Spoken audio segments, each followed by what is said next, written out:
Shadow, the antithesis of luminosity, the absence of light, the form that is cast when everything else is snuffed out, when darkness descends. But what if that same darkness was a creature in and of itself, an entity that had the motivation to consume all that surrounds it, wrap it beneath its black curtain unless light held it under control? How would humanity deal with such a threat? How would our civilization control such a cosmic force? Well, as is the same with many things, the SCP Foundation has got us covered, and deep within its vaults exists a creature of pure shadow. Let us introduce you to SCP-017. Hello internet, and once again welcome back to the most inquisitive channel on YouTube, Life's Biggest Questions. As per usual, I'll be your disembodied floating voice, Jack Finch, as today we peer back into the dusty archives of the SCP Foundation, slip on our hypothetical hats, and curiously ask the question, what if SCP-017 was real? Roll the clip.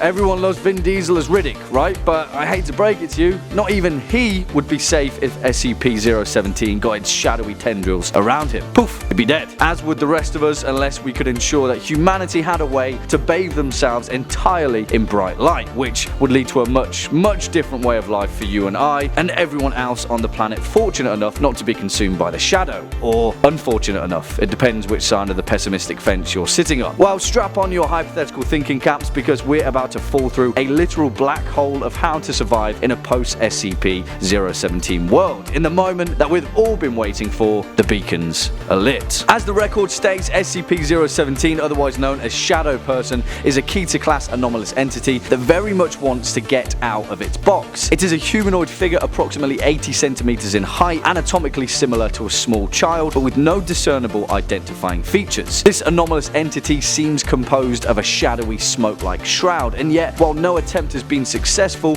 it remains unknown as to whether there's anything actually beneath its shadowy shroud, or if it's completely comprised of darkness. I mean, I wouldn't really want to be the one to find out, right? If I've learned anything, it's don't go poking a finger at an abyssal cosmic void.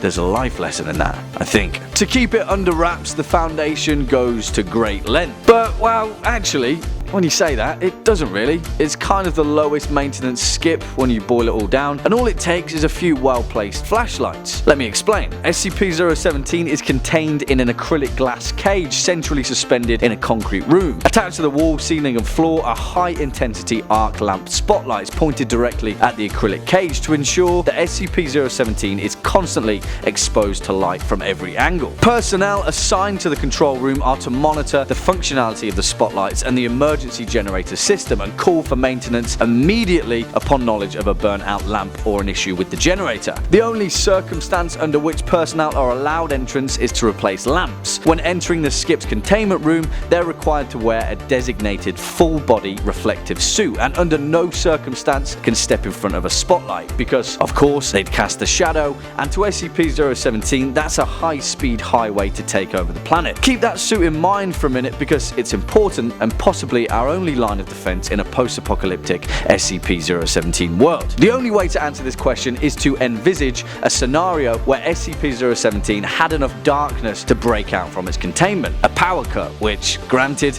would take an absolutely catastrophic cock-up on the Foundation's behalf, but hey, we've got to get this ball rolling somehow, right? And let's make it happen at the worst time imaginable, during the dead of night. Within seconds, the spotlights would cut out, and before we know it, the entire containment area for 017 is engulfed in its shadow. Poof, gone. Now, we don't know for certain how quickly this skip would spread, but let's give the Foundation the benefit of the doubt and say that they had the foresight to put this particular containment site in a remote location, and so within minutes 017 has consumed the entire isolated area. Also, it's the dead of night, so let's say this area is in Washington State, falling under the Pacific time zone, where a dark evening lasts between 9 PM until roughly 4 AM. So for the vast majority of people in the Pacific states, there's a good chance they're tucked up in bed in a nice dark room ripe for the picking by SCP-017. Poof! Again, millions of people gone without anyone even realizing, becoming part of the darkness back to whence they came. Oh, sorry, got a bit archaic there, but you get the gist, right? The real answer to this question is SCP-017 would spread as quickly across the planet as it takes for one full rotation of the Earth. And if the supporting document SCP-017-1 is anything to go by, pretty much the entire population of Earth would be wiped from existence. Not even dead, they'd just cease to be. Gone. The slate wiped clean. But what about the survivors? There's gotta be survivors, right? Of course. The Earth takes 24 hours to fully rotate across its time zone, so depending on how lucky you are geographically, that's potentially 24 hours to prepare for the shadow. Remember that reflective suit? Yep. Get yourself one of those and then stand in a large concrete bunker with enough artificial light to make the cosmetic aisle in Macy's look dim. But what then? Build yourself a suit full of heat lamps and roam the wasteland looking for supplies? What about a power source? What do you do when your suit runs out of battery? The world's population has been consumed by shadow and you've got 24 hours to make sure your body never crosses a shadow again. Utilizing infrastructure is going to be pretty low on your list of priorities.